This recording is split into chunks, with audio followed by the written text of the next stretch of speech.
Hey, you're listening to Budapest, and this is the companion. This is an audio-visual guide to Szeged.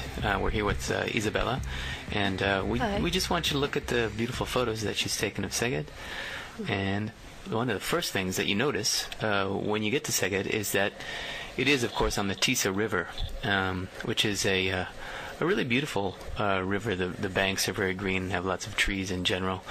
And one of the first places that we showed up at was the famous cantilever bridge on the Tisza, which had a festival, actually, and was a lot of fun. So if you're visiting Szeged sometime in warm weather, they have wonderful festivals, and check it out. It's right over the Tisza River. So the other... to me, most important thing was in Szeged, which I realized that they have so many statues. So they have green areas, quite a lot. They don't have skyscrapers, but it's a very lovely, livable city. So I can imagine that once upon a time we moved there. But yeah, these little statues of all kind, they made the ambience so nice, even on the riverbank, even in the main square, even in little streets. Quite unexpectedly, they just turned up, so it gave the city a very nice atmosphere.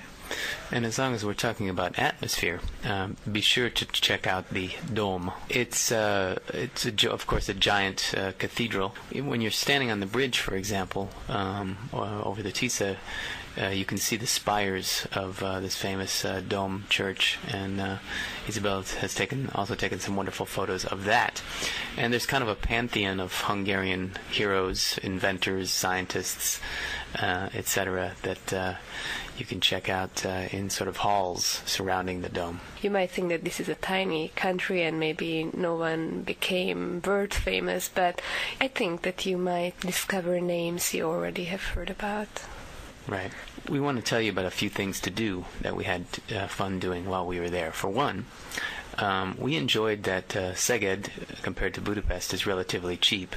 So, for example, you can get a really cheap meal in a place called Tündér Konyhája, which means like fairy's kitchen. Don't expect a 4 or 5-star restaurant or something, but basically it's just kind of a place where you can get decent home-cooked food, and it's dirt cheap, and it's been kind of renovated inside, so it's got kind of a hip atmosphere, and you see lots of locals and families because it's a place where you can afford stuff. And we have also been to the Anna Bathhouse, which is like all over in Hungary. You would find famous thermal bath. There is one in Szeged as well, and it was newly renovated, and the inside interior looked very, very nice. And I especially enjoyed the man sleeping on the bank of one of the basins. So, yeah. And there was also a fountain source outside near the bath, where you can taste the water as well, and people are just queuing there to take the water home. It's interesting. Allegedly, I think it helps stomach diseases or something like that. Mm-hmm. Yeah, and around there, that makes me think of all the great... secessionist architecture that Szeged has. Mm-hmm. That's one great thing to do in Szeged, is just to kind of wander around. The buildings there are wonderful. I don't know if there was much bombing of Szeged, but it looks like a lot of things stayed in one piece.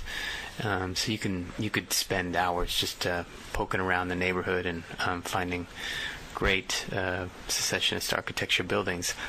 Yeah, we very much enjoy the facades of many buildings, and especially the one of the Rök Palota, which is spelled R-E-O-K Palace, K Palace.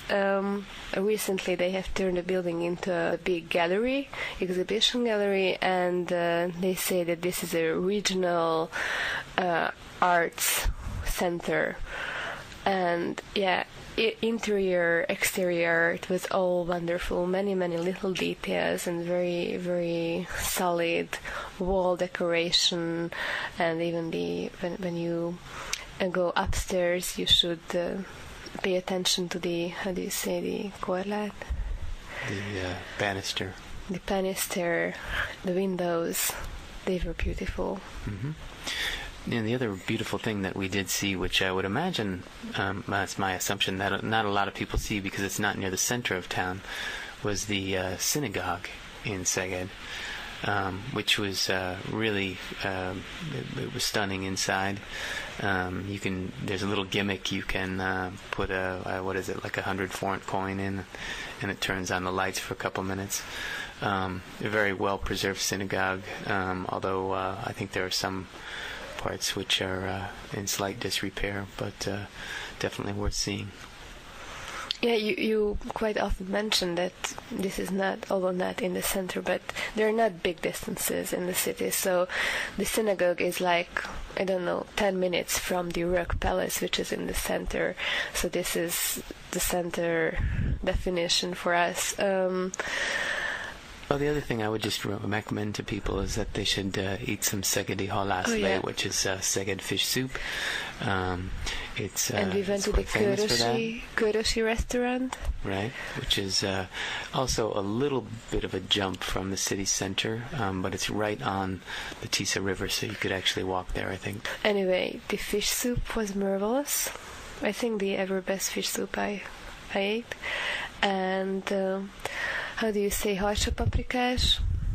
Catfish stew. Yeah, that was marvelous. So we highly recommend this place, although you should be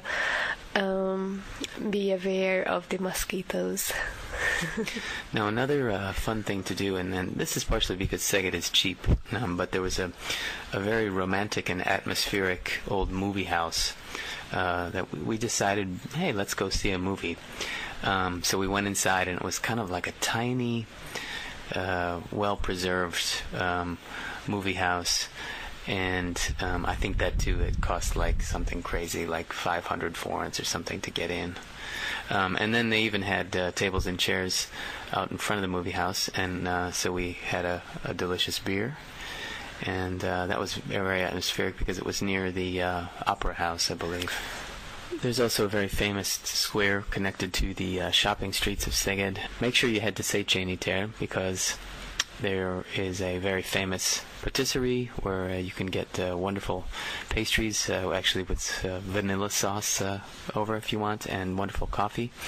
And you can feel the sort of cosmopolitan air of the southern town. Oh, don't forget, and could you tell them about the milk bar? Oh, yeah, there is this boci teivo, which is the cow milk bar, and you can not only drink milk there or cocoa, but you can have cheap lunch. You should go to the Budapest website, www.budapest.hu, and maybe look for a kind of trip guide which we would prepare soon, so I hope you would be able to download it. That wraps up our little audio-visual tour of Szeged. Any passing thoughts about Szeged before we go? Just, I highly recommend this place. I really felt very nice there.